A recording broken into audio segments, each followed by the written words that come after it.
Hello everybody एवं नमस्कार। आज अनुचिंता अध्याय को आपको स्वागत। चलते आज आम गोटे रियल लाइफ उपर आलोचना करवा एवं से कौन शिक्षा मिलूँ से विषय जाना। आपण वीडियोटी शेष पर्यंत देखु ताहले आपण पिलाटी माँ गर्भरे सारांश बुझीपारे से स्टेजटा एवं भल लगे लाइक और सांग सहित शेयर समय माँ को चैनल टी सब्सक्राइब केयरफुली करूँ तले पड़े नोटिफिकेशन बेल को हिट करूँ चेकअप प्रति समय बा प्रति 15 दिन बा मासके थरे डॉक्टर पाखु जाई चेकअप करिया निहाती दरकार। यार केते जे इफेक्ट रुए आपण परे ता जानी परिवे। ए भली गोटे रियल लाइफ स्टोरी मु आपन को कहिया पे जाउछि। आमर जने सांग से हैदराबाद तांकर मैरिज प्राय 8-10 वर्ष हो जाइतला। तांकर सेकेंड चाइल्ड जो होइतला से समय प्रेगनेंसी समय प्राय ठीक रे चेकअप हो पारानी एवं प्रेगनेंसी समय तांकर सेकेंड स्टेज समय हाई फीवर बीपी सुगर ये सब रही किंतु से एते ताको गुरुत्वपूर्ण भावे ताको चिकित्सा करि पारि नथिले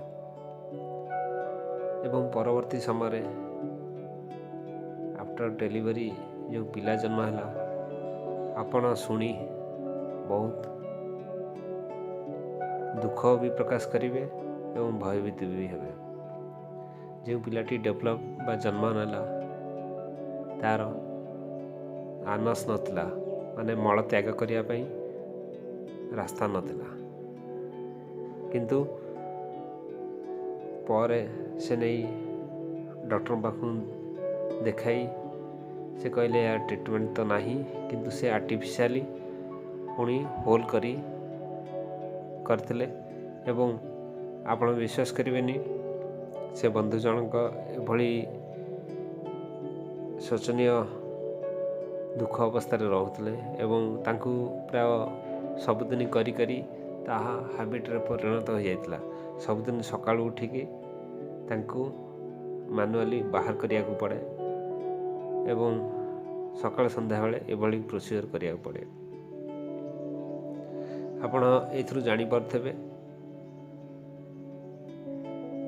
आपणकर प्रेगनेंसी समय केते गुरुत्वपूर्ण।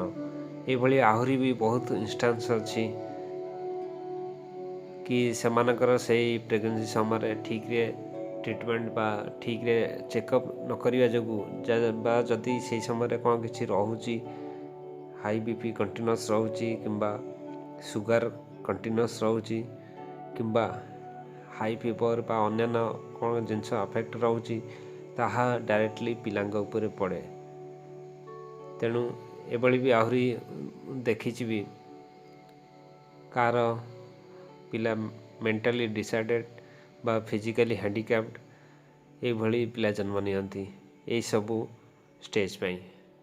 एणु आमर आपण केयरफुल भी रुहतु एवं आपण लोकानक संस्पर्श रे जहाँ सब आसुछंती सेमान को एजुकेट करांतु यही सबू जमिति सेमानक लाइफ रे न हुए एवं आमर से समय आपण जमिति आध्यात्मिक भावना रहिबो एवं जमिति भल आटमोस्फियर रहिबे से भली पिला भल भाबरे डेभलप हेबे बा गठन हेबे।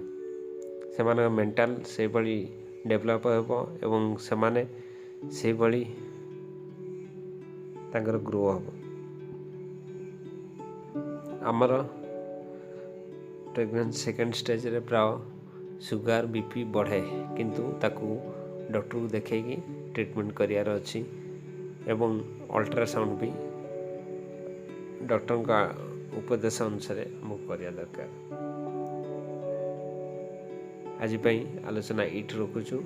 आपण दिनटी शुभ एवं सुखमय हो। Bye friends.